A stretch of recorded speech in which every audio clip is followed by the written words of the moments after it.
Parenting is hard on a good day. Self-doubt, guilt, and frustration are par for the course. But for some families, these challenges are more acute. Here's Stephanie talking about her daughter, Faith. Faith had heart surgery as a newborn, and when she was a toddler, Stephanie and her husband began noticing that their daughter was uniquely challenging. If she would get in trouble, it didn't bother her. If she was told, no, don't do something, she would still do it. A lot of times you chalk it up to a toddler, the terrible twos and those things. And then we realized, my husband and I, we were spending a lot of time frustrated. And then we would go to bed feeling guilty for being so frustrated with a child who had experienced so much. Here's another mom, Angie, talking about parenting her son Jacob, who has epilepsy. I didn't know anyone that was going through this, and I don't know if I'm doing right, if I'm doing wrong, and I would lose it sometimes and I would yell right before bed. I'm like, oh, what did I do wrong today? Oh, I could have done this with them. Oh, I'm such a bad mom, Lots of parents feel this way, once in a while, or even regularly. But Stephanie and Angie felt like this most days. Both of their children had medical issues early in life, and both parents wondered if that had something to do with their kids' behavior. Why, for example, they were resistant to punishment or the usual parenting strategies. As part of their care at SickKids, Stephanie and Angie were offered a spot in a pilot research program addressing the very issues they were having at home. The program aims to treat behavioral challenges of kids with early medical conditions. It does this by zeroing in on a key, often overlooked aspect of child development: the parents. The program is part of a growing realization in pediatric medicine that parents need care too. Stephanie and Angie said yes immediately. You're listening to SickKids Versus, where we take you to the front lines in the fight for child health.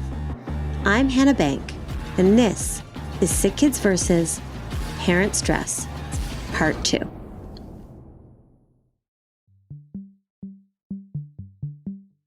It's well known that some medical issues can disturb a child's developing brain. Strokes, prematurity, and certain congenital heart diseases can deprive the brain of oxygen. And this brain injury can affect thinking and behavior. So anytime there's changes in the brain, whether or not it be by an injury or a condition, it can alter the way a child thinks and the way a child may behave. For example, children may become more frustrated easily. They may have shorter attention spans. They may have less control over their emotions or their behaviors. And for parents, this can be very confusing. And sometimes traditional parenting strategies may not work as well or may not work. That's Dr. Tricia Williams, a neuropsychologist and researcher at SickKids. She sees patients like Faith and Jacob in her clinic.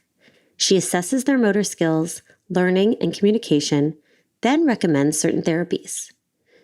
Through this work, Tricia encounters a lot of stressed out parents. Parents like Stephanie and Angie, who were constantly frustrated, who felt like they were failing their kids. Parents of children with early medical conditions have stresses that are unique in that they may never have seen their child sort of developing typically. So they have that question, how much of this is my child? How much of this maybe is the injury or the illness? And most importantly, what can I do as the parent to optimize my child's outcome, make it the best it can be? When children have serious medical issues early in life, parents may experience their own trauma, which can also affect their child. And that's why supportive programs for the parents are so key, because whether or not it's related to the condition directly, or this is maybe who the child would have been, another possibility is these parents have gone through considerable trauma in the early days and years of their child's life, and their response and how they've coped and their circle of support. And all of these things are really impactful on the child's later development. Tricia saw an opportunity to help these parents, first by listening. With input from SickKids families, Tricia and her team developed a detailed survey that they hoped would shed light on the parent experience. What were their main stresses, struggles, and roadblocks?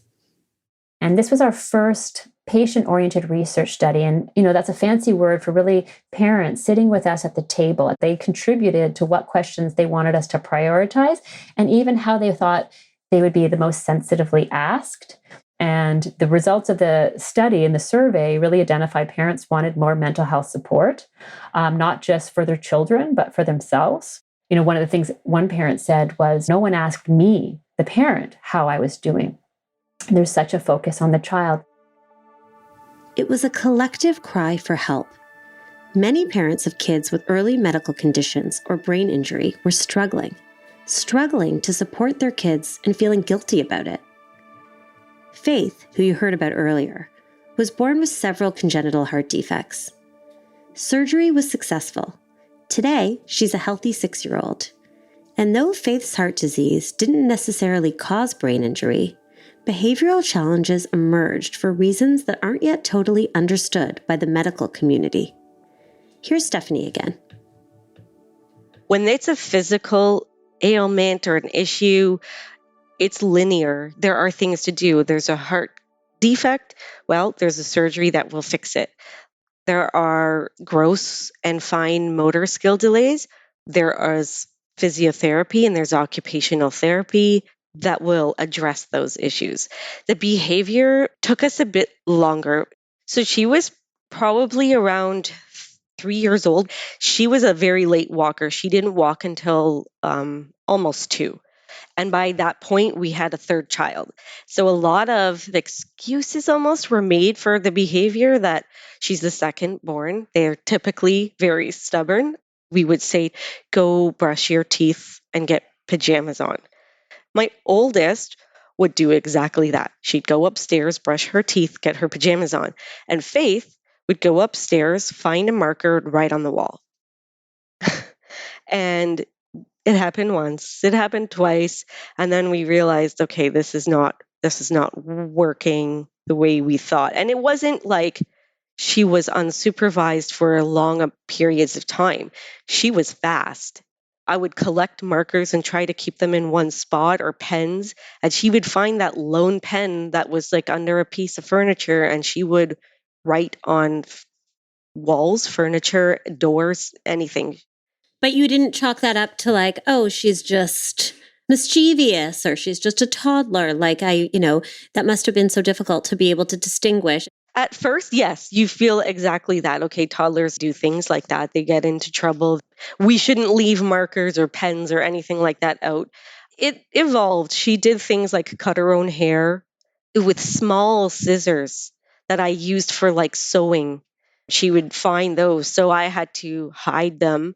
It was the repetition. She cut her own hair 3 times. She wrote on the walls multiple times. It's that she wasn't like learning and realizing, oh, I did this, I got in trouble, even as time went by. Inattention and impulse control are common challenges Tricia sees in her clinic. She says across the board, there's a frequency and intensity to the behaviors, which can be overwhelming for parents to manage. Stephanie lovingly attributes this to Faith's warrior spirit. So I'm Catholic, and I prayed a lot when I was pregnant. My faith helped me get through those really dark times. And I would pray to God, please, God, this is going to be a journey. Please give her the strength, give her courage, let her be stubborn, let her be a fighter. And he answered my prayers. I believe that. I didn't think about what it meant to raise a fighter, stubborn, all of the things that I asked for, but I wouldn't change it. She needed those qualities because even though her surgery and her recovery was smooth, it's still a lot. She's still been through more than most adults.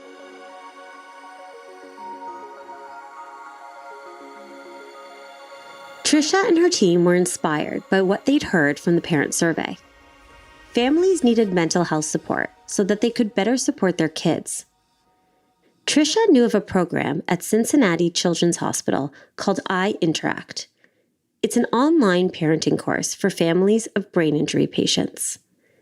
There was already a lot of good evidence that it worked. When parents applied the practical parenting tools, their children often did better. Plus, the program was virtual, when virtual was still a novelty. Trisha and the team could quickly deploy it for SickKids families. So why we looked at this program is for several reasons. We didn't have a lot of money. It was something that was already made, and practically, why reinvent the wheel? So it was worth piloting in our population with some key adaptations. With Cincinnati's support, Trisha and the team piloted iInteract in 2018.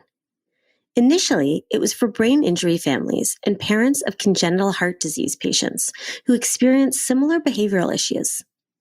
When NG joined the program in 2020, it had expanded to epilepsy and other neurological disorders, which are also associated with inattention, impulse control, and anxiety. Of course, I was on board. I'm like, yeah, let's do it. Like, I just wanted to do anything that would help me deal with him because I could see he's so anxious. He wants to communicate. And I don't know if what I'm doing is right, or it's wrong. As a baby, Jacob had suffered seizures for nearly 18 months before being diagnosed with epilepsy. He's now 5. With medication, he is seizure-free, but there were challenges. He'd been slow to talk. He learned words and forgot them immediately. He was often agitated. He wasn't a very loud baby. Like, he was quiet and sleeping more. That's the first sign that I noticed. And then the older he got, and now he wants to express himself. He can't. So he was going a lot, and like he would like scream a lot and cry a lot. Even now, he still cries a lot.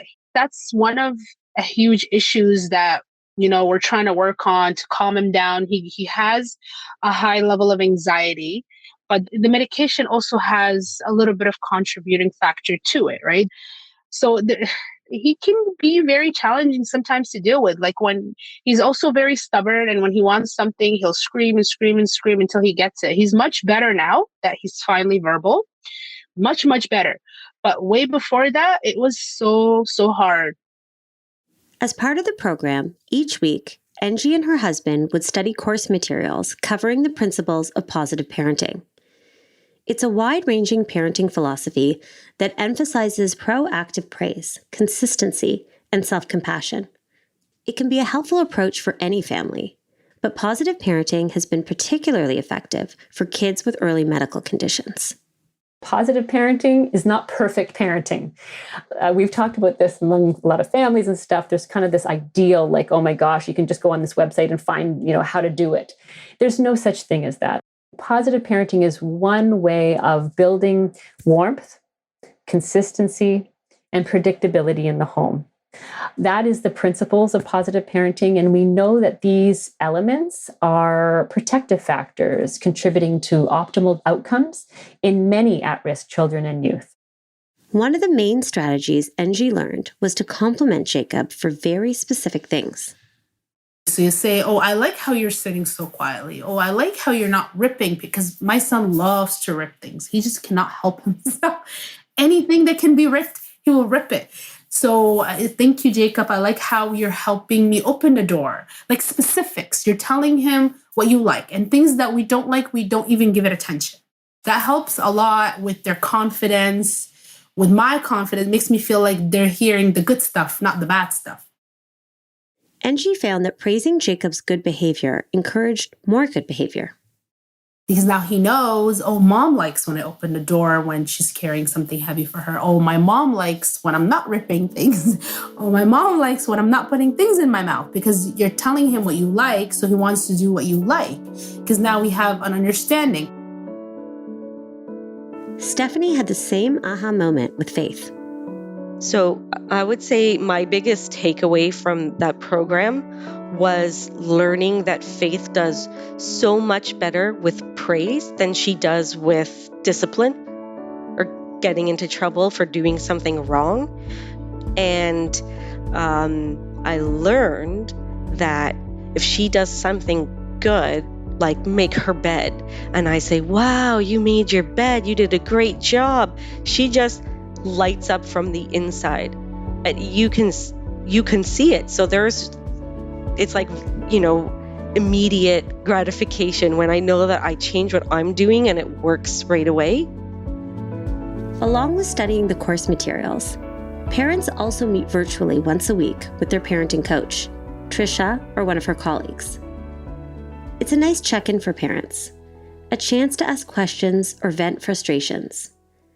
And it allows coaches to observe parents interacting with their kids and applying what they'd learned.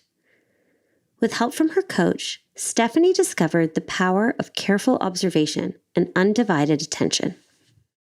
So it was a lot of having playtime one-on-one. Now, with 3 young kids, I realized they don't often get one-on-one time with me. There's always somebody else around.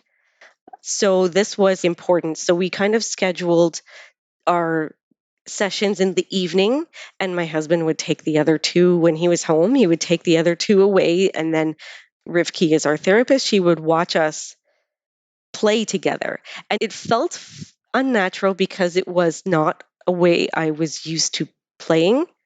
Was learning how to interact with her in a different way. And it took me a bit of time to get used to it, but I saw a shift in her like immediately. So one of the techniques is that you talk about what your child is doing. You just vocalize it. Oh, you are playing with the truck. And then if they're speaking, oh, you think that is funny. And it feels strange because it's just not a natural way of speaking or interacting with your child. But she would make this face, like, mommy's really paying attention to me. I saw immediately the way she reacted to having my full attention. And we had so much fun playing together. That was in 2019, pre-COVID, pre-remote work. Virtual was not a thing, especially in healthcare. But being online has been a major triumph of the program, even though initially there were doubts. Here's Trisha.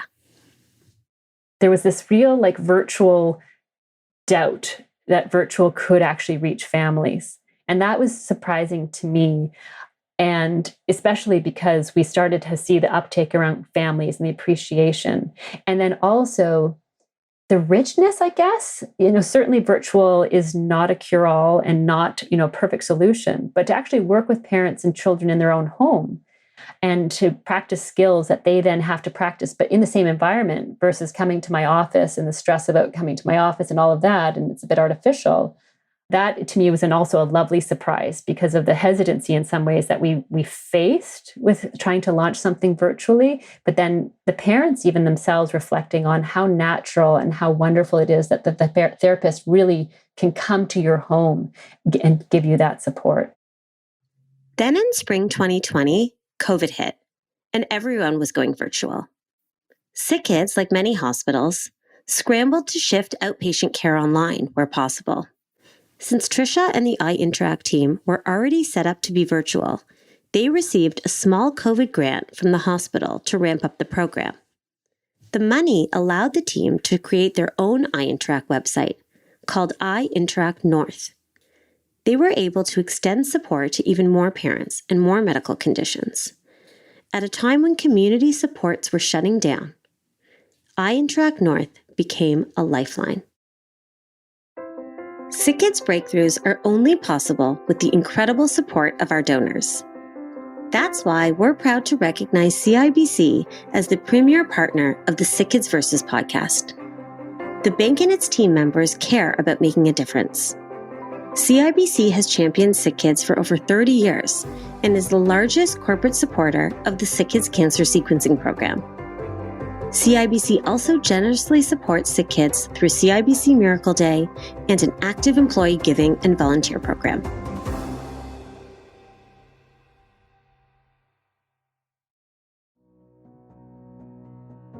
Four years after the first pilot, iInteract North continues to expand to a range of conditions that can affect child behavior or parent mental health. For example, ADHD and autism spectrum disorder. Since the COVID grant, the program secured a few bigger grants, which allowed the team to grow from 4 coaches to 12. They've started taking referrals from the community, and Trisha is working to get iInteract North into other children's hospitals and study it in a larger trial. The team has published about the program's impact, adding to the growing evidence that parent supports not only work, but are critical to patient outcomes.